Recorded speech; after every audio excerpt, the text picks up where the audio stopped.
نبی پاک صلی اللہ تعالی علیہ وسلم نے یوں بیٹھے بیٹھے ایک دن صحابہ سے فرمایا یار روز نہ بیٹھے رہا کرو، وقفے سے ملا کرو۔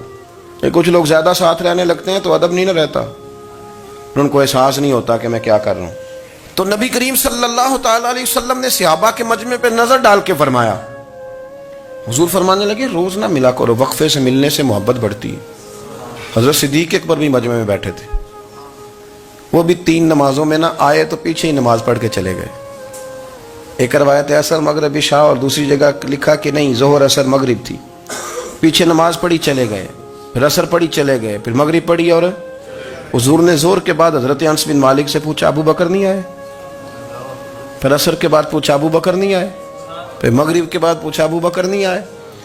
تو حضرت انس بن مالک کہتے ہیں میں بھی حیران تھا کہ وہ نماز تو پڑھ کے گئے ہیں، اور حضور کا طریقہ تھا کہ سلام پھیر کے پیچھے دیکھتے تھے، تو حضور نے دیکھ لیا، پھر بھی 3 دفعہ پوچھا کہ وہ آئے نہیں؟ سمجھے میری بات کو؟ حضور فرما رہے ہیں نماز پڑھنے تو ساری دنیا ہی آتی ہے، وہ تو اسپیشل آیا کرتا تھا، وہ آیا نہیں؟ آئے نہیں جناب صدیق اکبر؟ تو حضرت انس کہتے ہیں میں نے جا کے دروازے پہ دستک کی، حضرت انس قریب رہتے تھے نا حضور کے، تو نبی پاک کے لاڈلے تھے، تو پھر لوگ بھی ان کا لاڈ دیکھتے تھے کہ یہ حضور کا قریبی ہے۔ تو کہتے ہیں میں نے دروازے پہ دستک دی تو حضرت ابو بکر صدیق فرمانے لگے کیسے آئے ہو؟ میں نے کہا یار آپ چنگے سیانے بندے، حضور نے 3 دفعہ پوچھا ہے،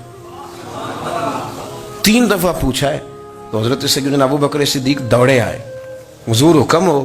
تو نبی کریم نے فرمایا یار سارا دن تو نظر ہی نہیں آیا، تو کدھر تھا تو؟ سارا دن ملا ہی نہیں۔ اللہ کرے آپ کے اس جملے کے حسن کی سمجھ آئے۔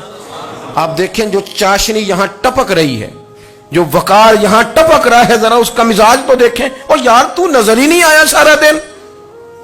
تو حضرت صدیق اکبر کہتے ہیں کوئی بات بھی نہیں تھی پر میں رو پڑا۔ میں نے کہا حضور آپ نے تو فرمایا تھا کہ ذرا وقفے سے ملا کرو، محبت بڑھتی ہے۔ تو حضور فرمانے لگے ابو بکر میں نے کہا تھا پر تجھے تو نہیں نہ کہا تھا، تو کوئی اور تھے جن کو کہا تھا، تجھے تھوڑا کہا تھا، اور اتنے بڑے جملے نہیں ملیں گے۔ رسول کریم فرمانے لگے تو یہیں رہا کر، تو رہتا ہے تو میرا دل لگا رہتا ہے، یہیں رہا کر، میرے پاس رہا، تو نہ جایا کر یار، تو ادھر ہی رہا۔ او پانی پر نہ سہیلیاں رنگا رنگ کڑے، او سجنوں اسی تے پریا اس دا جانیے جس دا توڑ چڑھے۔ آپ ذرا اس لطف کو آپ دیکھیں، اس ذائقے کو۔ میرا دل کرتا ہے کہ میں یہ حدیث نہ لوگوں کی روحوں تک اتار دوں۔ حضور فرماتے ہیں میں نے جس کے سامنے دین پیش کیا اس نے دلیل مانگی، وہ بھی کوئی اپنا ہے جو اپنوں سے دلیلیں مانگے، وضاحتیں مانگے، یہ کیسے تھا تو وہ کیسے تھا، تو یہ چیز کدھر سے آئی تو وہ کدھر گئی۔ آپ اپنوں سے دلیلیں مانگ رہے ہیں، آپ اپنوں سے اپنوں کو کٹوروں میں کھڑا کیا ہے۔ حضور یہ نہیں فرماتے کہ دلیل تھی کوئی نہیں، فرمایا جس نے مانگی میں نے دی دلیل، اور لوگ دلیل دیکھ کے مسلمان ہوئے۔ حضور فرماتے ہیں لوگوں سنو یہ میرا ابو بکر ہے، میں نے اسے کہا کلمہ پڑھ لے، اس نے دلیل ہی کوئی نہیں مانگی، فوراً ہی کلمہ پڑھ کے مسلمان۔ یہ احساس ہے۔ یہاں تو تھک گئے لوگ اپنوں کو دلیلیں دیتے، وہ جی ویسے کیسے تھا، تو ایک بندہ یہ کہہ رہا تھا تو دوسرا کہنے دے جو دنیا کہتی ہے، تو اپنی بات کر، تو بتا تو کیا کہتا ہے، اپنی رائے بیان کر، تیرا نظریہ کیا ہے، تیرا ذوق کیا، تو چھوڑ لوگ کیا کہتے ہیں، اپنی بات کر۔